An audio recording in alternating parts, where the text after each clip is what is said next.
Hello, welcome to Garden of Wisdom channel. I hope you enjoy. Please click subscribe for more updates. Our subject today is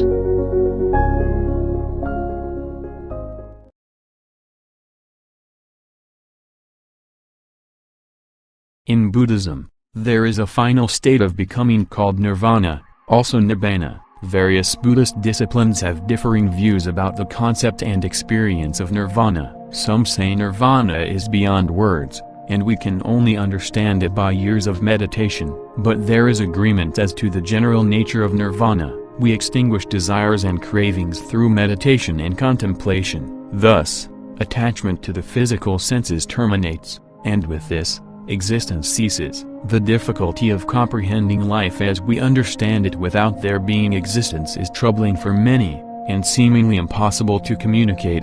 The typical description given for Nirvana is a formless bliss.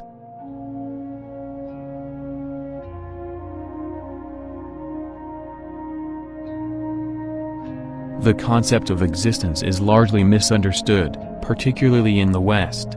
The term existence implies there being identity. It is the loss of identity, not of the physical senses, that brings a cessation of existence. Yet Nirvana will not be corralled by the physical senses. Of course, there are predictably an infinite number of worlds and planes. The pure energy that comprises these worlds and planes is immeasurable. The vibrations and intensities of energy allow for innumerable kinds of life and experiences. Thus, we may view Nirvana as unrecognizable and indescribable. The experiences in Nirvana need not conform in any way to our physical experience. To explain Nirvana using our terms, we must understand our three-dimensional physical world experience not as reality but as language, a communicating using images, sounds, emotions and thought.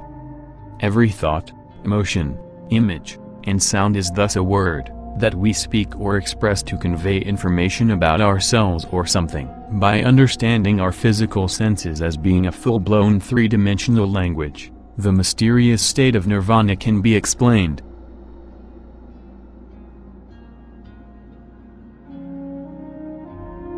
Nirvana is the cessation of existence.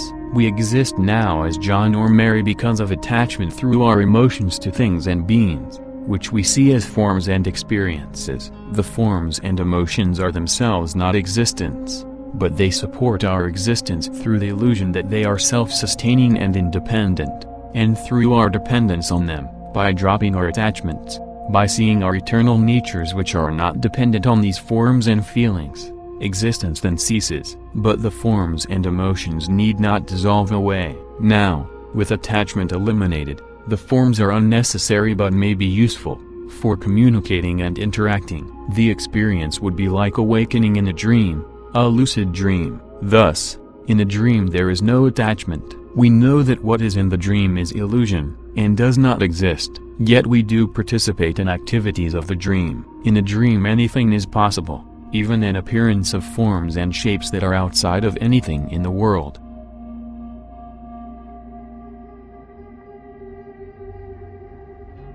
The Buddha became enlightened, entering Nirvana during his lifetime. Through prolonged intense meditation, he dissolved his attachment to his gender, birthright as prince of a kingdom, father of a baby son, and husband. Having no attachment to the world and its narratives, his existence as a person ceased, and he entered the blissful state of Nirvana in this world. He lived on for another 40 years traveling and teaching the path for awakening to his disciples and to lay people.